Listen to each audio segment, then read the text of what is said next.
पहले एक हमारा बहुत अच्छा क्वेश्चन मौजूद है, हम अभी एक्सरसाइज पे नहीं जा सकते क्योंकि हमारे पास लॉन्ग क्वेश्चन इस ब्लू बॉक्स में मौजूद है, जिसे हम कहते हैं ली शैटलियर प्रिंसिपल पढ़ सकते हैं आप, या फिर ली चैटलियर प्रिंसिपल भी कह सकते हैं, जो आप पढ़ना चाहें आपकी मर्जी, बिल्कुल ठीक है। ओके ठीक है, मतलब जो आपको बोलने में अच्छा लगे, आपको लज्जत महसूस हो रही हो, ठीक है, वही बोले। जिस जिस तरह मुझे अच्छा लगता है ली चैटलियर कहना, ली चैटलियर। ओके, ऑल दो रिवर्सिबल रिएक्शन। अच्छा, इसके बारे में ली शैटलियर प्रिंसिपल के बारे में या ली चैटलियर प्रिंसिपल के बारे में आप पहले सुन लीजिए। वो ये है कि ये अपोजिशन का प्रिंसिपल है, अपोजिशन का प्रिंसिपल मतलब ये मुखालफत करता है। कैसे कि अगर आप किसी भी केमिकल रिएक्शन में कोई चेंज लाते हैं, आपने कंसंट्रेशन तब्दील कर दी, आपने टेम्परेचर तब्दील कर दिया, ठीक है, आपने प्रेशर तब्दील कर दिया, या कोई और कंडीशन आपने तब्दील कर दी, तो ये जो रिएक्शन होगा, जो सिस्टम होगा जिसके अंदर रिएक्शन हो रहा है, वो उस तरफ चलेगा जिस तरफ इस चेंजेस जो आपने की हैं, जिस तरफ ये चेंजेस जो आपने की हैं, इनको कम से कम किया जा सके। समझ आ रही है ना? मतलब अगर आपने रिएक्टेंट में कंसंट्रेशन तब्दील की है तो ली चैटलियर प्रिंसिपल कहेगा कि ज्यादा से ज्यादा प्रोडक्ट बनाओ ताकि ये जो चेंज लाया गया है इसे कम से कम किया जा सके। Got it? फिर से सुने, वो कहता है कि अगर आप रिएक्टेंट में या रिएक्शन में मौजूद रिएक्टेंट या प्रोडक्ट के अंदर आप चेंजेस लाते हैं, तब्दीलियां लाते हैं, कैसे? या कंसंट्रेशन तब्दील कर देते हैं, या टेम्परेचर तब्दील कर देते हैं, या प्रेशर, या एनीथिंग एल्स, कोई भी आप कैटलिस्ट वगैरह यूज करके उसे चेंज कर देते हैं, तो जो सिस्टम होगा उस तरफ चलेगा जहां पे इस चेंज को कम से कम किया जा सके। अब एग्जाम्पल मैं पुट कर रहा हूं, रिएक्टेंट की एग्जाम्पल दे रहा हूं मैं, ठीक है, रिएक्टेंट्स की। अब रिएक्टेंट्स की एग्जाम्पल कैसे है कि यूसुफ ने रिएक्टेंट में मजीद कंसंट्रेशन ऐड कर दी, रिएक्टेंट की उन्हें ज्यादा कर दिया, केमिकल रिएक्शन चल रहा था, तो होता क्या है, होता यह है यूसुफ कि आपका जो सिस्टम होगा किस तरफ चलेगा? फॉरवर्ड डायरेक्शन में स्पीड के साथ चलेगा। उसकी रीजन यह है कि उस रिएक्टेंट के मिकदार को कम से कम करना है, जो आपने मजीद ऐड की थी ना, उसे कम करने के लिए क्या होगा कि प्रोडक्ट बनाने पड़ेंगे। तो इसी वजह से वो कहता है कि ये अपोज करता है जो आप चेंज लाते हैं ना, कि आपने ज्यादा की, सिस्टम क्या कर देता है, उस कंसंट्रेशन को कम करता है। कैसे करता है? रिएक्टेंट को प्रोडक्ट में तब्दील कर देगा। आप समझ आ गई? तो सर अगर इसमें कंसंट्रेशन को कम किया है तो फिर अगर कंसंट्रेशन को कम करेंगे तो प्रोडक्ट रिएक्टेंट में तब्दील होना शुरू हो जाएंगे। अगर आप प्रोडक्ट की साइड पे मजीद प्रोडक्ट ऐड करते हैं तो फिर भी वो रिएक्टेंट बनाना स्टार्ट कर देगा। लेकिन होगा कौन सा रिएक्शन? रिएक्शन रिवर्सिबल होना चाहिए। समझ आ गई? Yes sir. Although reversible reaction do not complete, ये हमने पहले भी पढ़ा है, बार बार पढ़ रहे हैं, yet such reaction are not commercial for the large scale production of chemical.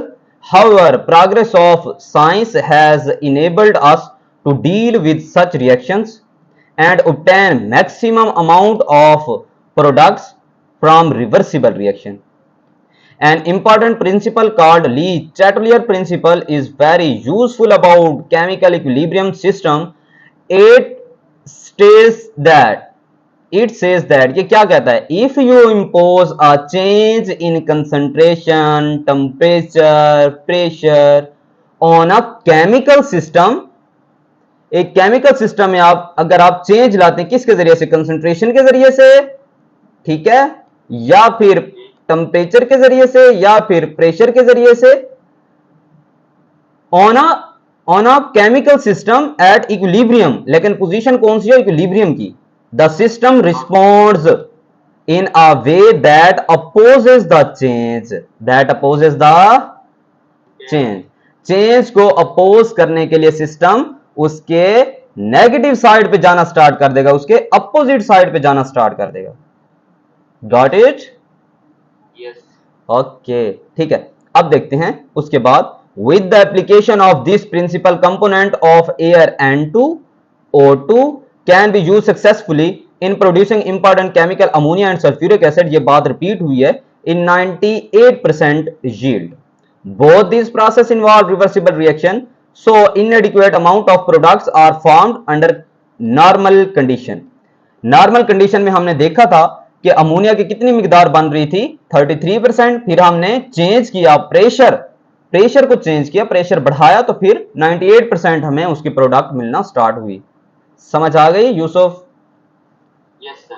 अब देखें, वही केमिकल रिएक्शन है, उन्हीं को दोबारा बताया गया है, ठीक है। ये देखें, SO2 O2 से मिलता है, सेम कंडीशन रिवर्सिबल रिएक्शन के लिए और प्रोडक्ट बनती है।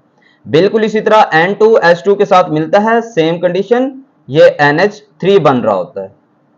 समझ आ गई? ये इसका कैटलिस्ट है। वेरी गुड, जबरदस्त, ये कैटलिस्ट है। और ये क्या है? आयरन कहते हैं इसे, Fe को फेरस भी कहते हैं, फेरिक भी कहते हैं, आयरन भी कहते हैं। ये 400 डिग्री सेंटीग्रेड है और इसका जो प्रेशर होता है वो होता है 200 ATM। समझ आ गई? As such, these reactions are uneconomical. However, Le-Chatelier principle has made it possible to get maximum amount of products. First, equilibrium is established in presence of catalyst in minimum time and then by increasing pressure, फिर pressure को increase करके, and decreasing temperature, और temperature को decrease करके। मतलब इसकी maximum production लेने के लिए हम प्रेशर को इंक्रीज करते हैं लेकिन टेम्परेचर को डिक्रीज करते हैं, क्योंकि ये एक एक्सोथर्मिक प्रोसेस होता है। पहले भी टेम्परेचर बहुत बढ़ रहा है तो इस वजह से हम उसे कम करते हैं। Equilibrium is shifted toward right जाने मतलब ज्यादा रिएक्टेंट प्रोडक्ट में तब्दील होते हैं।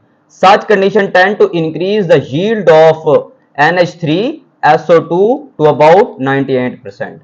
सल्फर ट्राइऑक्साइड और अमोनिया की प्रोडक्शन को इंक्रीज करने के लिए, प्रोडक्ट को इंक्रीज करने के लिए टेम्परेचर को डिक्रीज किया जाता है और प्रेशर को इंक्रीज किया जाता है।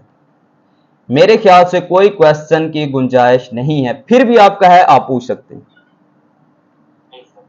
समझ आ गई? ओके यूसुफ, अब आप ऐसे करें कि 4 मिनट्स हैं आपके पास, ठीक है? इस लिंक में 4 मिनट्स हैं। आपने क्या करना है,